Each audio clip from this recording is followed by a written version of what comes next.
Okay, let's understand how and why that we need to gain the other person's point of view in acting. So this is crucial to acting because there's all of these questions that have to do in acting, having to do with how do you work off of another person? How do you know that you're being present with the other person in acting? All that kind of stuff. So let's get into it. We're looking at how to gain others' points of view and why it's important. Now look, regardless if you agree or disagree with the person's point of view, you're not connected with them unless you're actually capable and you're actually taking in what point of view they actually have. And this is an excellent thing to do in acting. When you're doing your acting, you've got your own point of view and you work to be able to gain your point of view. Now I've seen a ton of work in acting.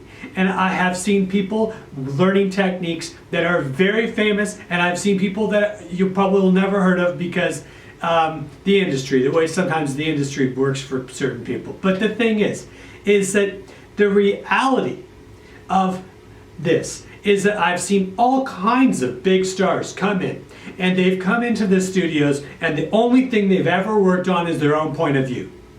That's the only thing. They think that they're debutantes, they're going to go and do this exactly. And this is a pandemic, especially with some of the stuff back with some of the early Meisner students. They all think that they're all that because they think that they have this whole thing having to do with they found their point of view, and so that the whole acting point of view is to be able to put their point of view on the other person by force.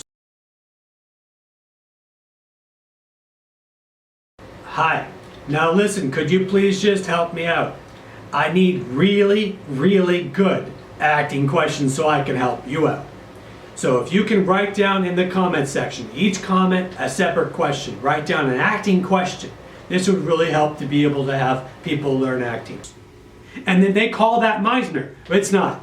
But that's their opinion, and I'll be very astute in making sure that I take their point of view and I understand how I feel about it. I think they're dead wrong. They're absolutely dead wrong. They literally, I've seen this over and over. I've seen groups, one group, another group. Some of them are groups that, whatever, they're all kinds of different people that I've seen practice the ability to then say that because they have a point of view, they're right.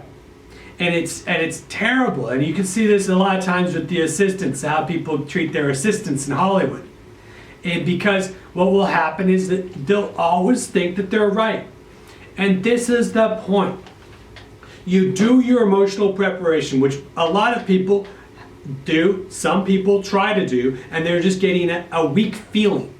And then they try and defend a feeling. But the thing is you want to be able to get emotional. You want to be able to learn craft in acting. So you get emotional in acting, then you're able to get your emotion, and then you're able to do that. So what you're working at doing is you're working at being able to achieve talent rather than just forcing your will on other people, which is what I've seen a lot of. And when I see it in the classes I teach, I call them out. I don't care who they are. I don't care who they are. I don't care what their backgrounds are. I don't care what favors they can do for me. If I don't see them working in a way that's actually taking the other person's point of view in, I know that they're losing out on their own acting experience. And that's the reason why I care. I don't care about any of the other stuff. What I care about is that they're having the full acting experience. And they'll never know the full acting experience of their own work unless they're experiencing the other points of view. The other person's point of view is what gives that to you. So you've got to be willing to be able to accept the other person's point of view in the real time, ongoing time of acting. Vital. It's vital. It's exactly, it's the catalyst. It's a catalyst for interaction. You have to have interaction. See, there is no doing in acting if you are not in a situation where you're involved in an interaction. There's sometimes particularization. There's different things that you can do. There is some stuff that can work. But this is important. This is vital. Vital. It makes me just excited. So look, if you share your circumstance with another person, you're not expecting the other person to have your point of view. You're not forcing the other person to have your point of view. You do your emotional preparation work, and then don't get offended because the other person doesn't notice it. Or don't get offended because, unless you get offended because of something that they stimulate you on. Maybe they tell you that you're a complete fraud. Okay, well, then I'm a fraud and I have an opinion and I have an attitude and these are my feelings about it too. And then you let go of those and put those into the exercise. See, I've seen a lot of work and I know a lot of things. And so if you would ask me questions about acting, I'll give you answers about acting, full answers. Just going to take me some time sometimes. So you don't want to miss out on the experience that the other person's giving you. Now let's say you've just come, well, I'll go do some examples later. Let's get through the work. So you want to gain the connection with the other person. You've got to gain the connection. The connection's key. You've got to work off the other actor moment to moment. Now this is a whole teaching by itself, separate, but still, you want to work off of moment to moment. How do you know if you're working moment to moment? You've got to take the other person's point of view. You don't have to have it for your own point of view, but you've got to acknowledge it. You've got to receive it. Your point is to be able to receive something that's going to stimulate you. Now, watching a bunch of students that are sometimes rambunctious, I understand that. Sometimes when they're rambunctious and they don't want to listen to the other person in the exercise, that's a problem. And it's not a problem for me personally, although I don't really like seeing it. But the thing is, it's a problem for their acting because they are cheating themselves out of their own experience. They're cheating themselves out of their own acting. I don't care if they're famous. I don't care if they're not famous. I don't care who they are. That is an absolute truth in acting. So, why you need your own point of view is very important. Now, if you don't know the other point of view, then you don't know what's coming at you next. How do you not pay attention? That's like not looking up to pay attention. You've got to pay attention in your exercises. You've got to stay present. So these are some answers here. You've got to resonate in your acting. See, here's the thing. You've got to express. You don't want to express to a blank point of view. If you're doing something, now let's look at some examples. Now let's see that you're looking at desolation, right?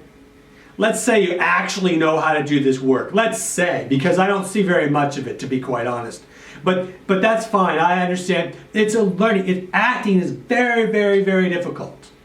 And sometimes you can do it well in the classroom, and then when you get on the film set, it's harder because there's other factors involved. I get it.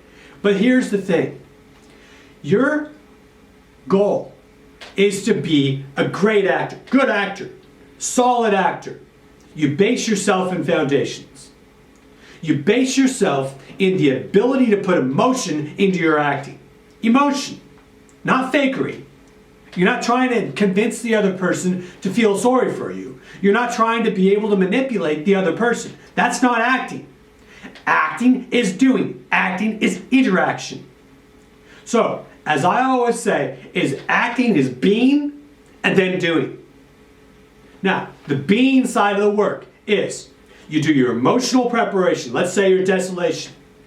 You go into something that's desolating to you. You understand what desolation means. Let's say you help somebody start up a film studio, which I can relate to. So help somebody start up a film studio and then they cut you out.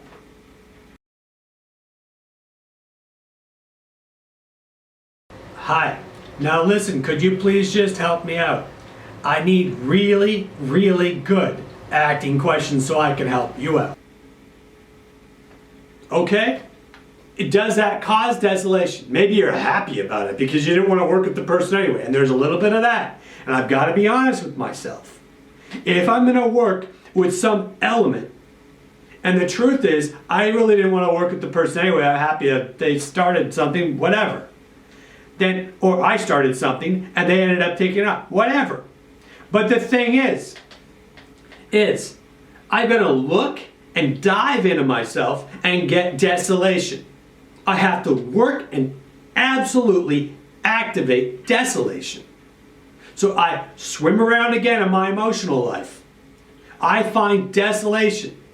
Now I know some examples that I don't even want to say it. I'll try and say it. I'll try. It's tough sometimes to admit these things. But the thing, to admit these things out there, you know what I mean? But the thing is that there's been times when I've been desolate. There's truth to that. So I go in to the times that I was desolate. Maybe the first example, it didn't really work because there was a lot of other circumstances. Then I isolate desolation. I activate desolation. I start to feel the weak knees of somebody who's desolated. Then I know there's something woke up inside of me. I'm feeling some sort of desolation. Then I go to the door and I knock. I get into the exercise and then I put that energy into the knock and I let go of it when I see the person. When I see the other actor, I let go of it. This is how you put emotion into scenes. This is how you do it. So you put emotions into your scenes. You work to be able to let go of that. And then the first thing you want to do when you're capable of it, emotionally capable of it, is you want to find the other's point of view. And as soon as you find the other's point of view, boom, interaction starts to happen. Because something about their point of view strikes you. Maybe you start to realize that they don't care. And maybe you don't care either. Maybe they are not caring actually bothers you. So what you want to do is you want to step back. You want to be able to actually, you take in the moment. When I say step back, I'm talking about taking in the moment. You really allow that situation that you're in, that that person doesn't care about what you've just done emotional preparation on, to affect you. They don't care that you're desolate. You just emotionally prepared on something that had desolation. So you take in their point of view. And maybe I don't know, there's so many examples of this that I've seen in the work. I could go on for days about that, and I won't. But here's the thing. I get my point of view from them. I've got to listen to them. I've got to have their point of view to be able to do my acting work. And it's got to work that way. The next thing to do is to be able to express directly to them what your point of view is about their point of view. Why don't they care about how desolate? Why don't they care that they left you at the, I don't know, wherever event that you're at? If you're entering into an imaginary circumstance, maybe that's a real life circumstance that you're able to put in the work. So look, if you would, boop the like button and all that. So, and the other thing is just ask me really good acting questions. I have seen well over 20,000 exercises. And some of those exercises were an hour and a half long. Some of them were 30 minutes. Some of them were only 5 or 10 minutes. Or sometimes they were really short, but not often. But it would depend. You know, it would depend. Some of them were short, but some of them were very long. So like the like button or boop the like button, and I'll see you in the next one.